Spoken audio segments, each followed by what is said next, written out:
चित्रदैवक अतिशय महत्त्वाचा असा प्रश्न आज मनीषा ताईंनी घेतला आहे. माझा तर पर्सनल लॉस झाला आहे. माझी मामी वयवर्ष 53 ही अंधेरीला भरडावाडीमध्ये राहते, स्वर्गीय शीतल सटाणेकर, आणि हिचा मृत्यू हा केवळ आणि केवळ या कबुतरांच्या विष्ठेमुळे झाला आहे.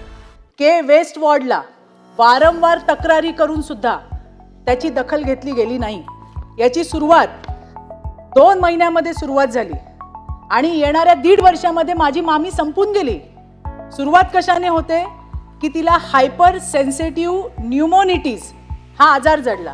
हा आजार काय आहे की लंग्सला फायब्रोसिस येतात साहेब, आणि हे फायब्रोसिस आले की ते रिव्हर्सेबल नाही आहेत आणि त्याच्यामुळे ऑक्सिजन लावावा लागतो. नॅचरल श्वास घेता येत नाही, श्वास घ्यायला त्रास होतो आणि त्याच्यामध्ये माणूस हळूहळू हळू करून संपून जातो.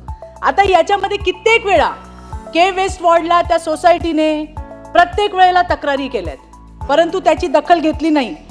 ज्या ठिकाणी ते कबुतरांना धान्य टाकलं जातं तिथं अनवॉन्टेड ग्रोथ या कबुतरांची त्या ठिकाणी होते आणि त्यामुळे धान्य टाकायचं जर बंद केलं तर त्या ठिकाणी कबूतर येणार नाही. म्हणून मला सन्माननीय मंत्री महोदयांना सांगायचा हा विषय फक्त दादरच्या कबूतर खाण्यापुरती मर्यादित नाही आहे.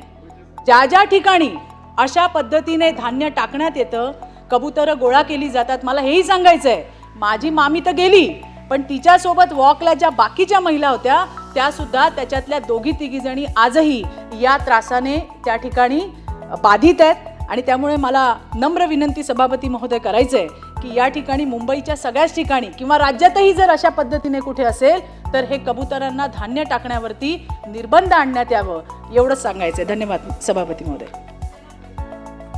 सभापती महोदय, सन्मान्य सदस्यांच्या भावना या बाबतीतल्या अतिशय तीव्र आहेत.